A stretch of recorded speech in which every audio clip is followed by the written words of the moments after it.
Ya está dado el pistoletazo de salida para el último Grand Slam del año, el US Open, cuyo cuadro final se sorteaba en el cuadro masculino, en el lado masculino, hoy jueves.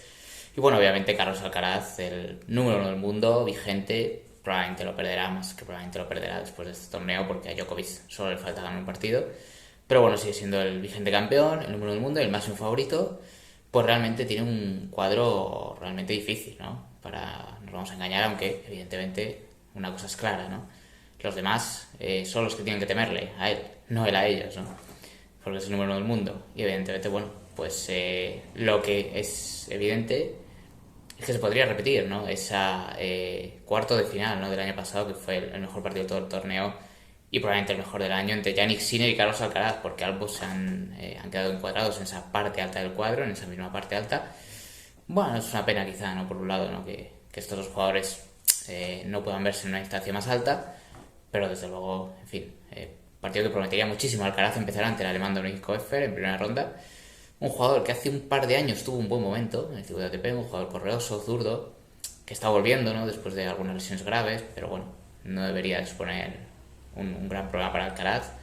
Después ya, bueno, en tercera ronda tendría Dan Evans, por ejemplo, el británico, después Jordan Thompson, cuidado, el otro día en Cincinnati pues ya le puso mucho en problemas. En octavos de final Norrie, el británico, que no viene nada bien, Grand Slam le cuesta. Bueno, digamos que las dificultades empezarían en ese cuarto de final con Sinner, que a su vez, bueno, tiene por ejemplo, Echeverry, el argentino, en su parte del cuadro, y a Alexander Zverev en una potencial octavos de final. Y tal como viene Zverev, que está cada vez mejor, yo creo que evidentemente podría dar la sorpresa a Zverev y podría seguir mejorando, ¿no? Y podría evitar ese partido entre Alcaraz y Sinner.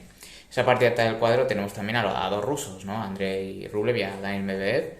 Medvedev, que no viene nada bien, ya lo hemos comentado, dos tonos muy pobres, tanto en Toronto como en Cincinnati, con su fiabilidad con el segundo servicio bastante cuestionada y mentalmente un poco otra vez cediendo bastante, ¿no? En esos momentos decisivos de los partidos.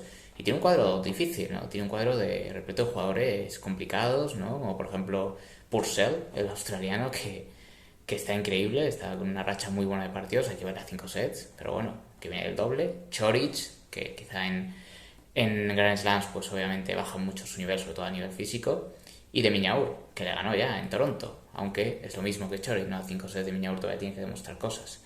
En cuartos de final, bueno, pues está Rublev, ¿no? Que bueno, por lo menos en Wimbledon sí que cumple con esa condición de cuarto finalista, pero que lo vuelvo a decir, es siempre la perita en dulce, ¿no? Si te toca en cuartos de final, realmente es así. Y ojo, porque el primer partido de Rublev va a ser contra Rusbori, el finés que ya le ganó en Cincinnati. Rublev, que no ha ganado ni un solo partido ni en Toronto ni en Cincinnati, tiene que hacer estas cosas Rublev, ¿va? Es un jugador de rachas, de torneos, bueno, pues a 3 sets mayoritariamente.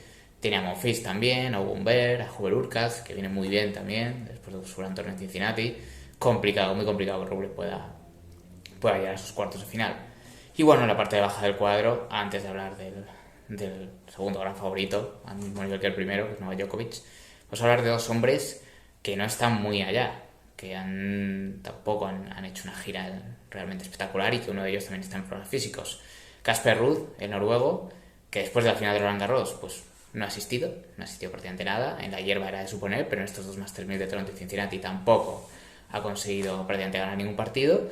Es un jugador que se va reencontrando, es cierto, en los Grand Slams y consigue pasar las primeras rondas, va aumentando su nivel a 5 sets. Pero bueno, tiene a Sebastián Corda, por ejemplo, siempre peligrosísimo, el estadounidense en su camino. Tiene a Frances Tiafoe, que es el semifinalista actual, top 10. En fin, un jugador que se crece mucho en estos ambientes.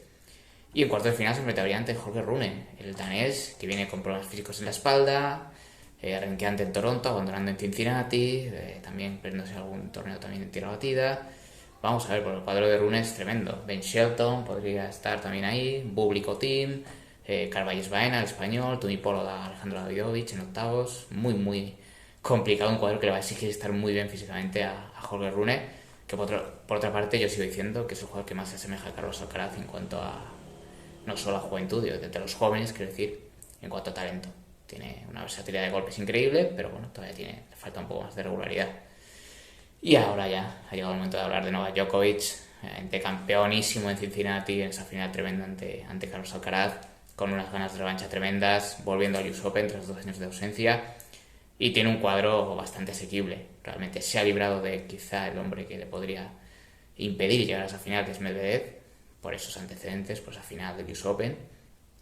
Y desde luego su cuadro, la verdad es que es bastante sencillo, ¿no? Alexandre Müller en primera ronda un francés, después Lasogere, compatriota, Nakashima, pegador, pero bueno, poca movilidad. Y en octavos Aliassime o McDonald. Aliassime, si viniera bien, pues sería un contrincante duro, pero es que no viene nada bien. Ha perdido en 5 de 6 torneos a la primera, problemas de rodilla también. Y Mackenzie McDonald, pues ha hecho una gran gira también en Estados Unidos, en estos 2 Masters 1000, pero obviamente a 5 sets no sería, ¿no?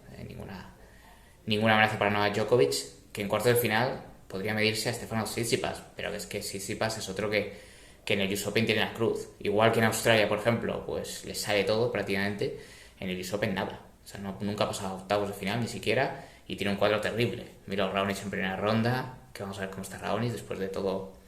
Bueno, obviamente el torneo de Toronto se tomó un descanso, obviamente a 5 sets le va a costar mucho a Raonic, pero en ese primer partido, con el combustible todavía lleno, podría desde luego crear muchos problemas a un Tsitsipas que muchas veces, lo volvemos a decir, adolece, ¿no? de resto, de capacidad de resto en muchos partidos, ¿no? Sobre todo en pistas rápidas. Después tiene a Popirín, a Eubanks, que ya llegan en Wimbledon, pegadores, y después a Musetti, Fritz, en fin, cuadro realmente que se supone terrible para Tsitsipas.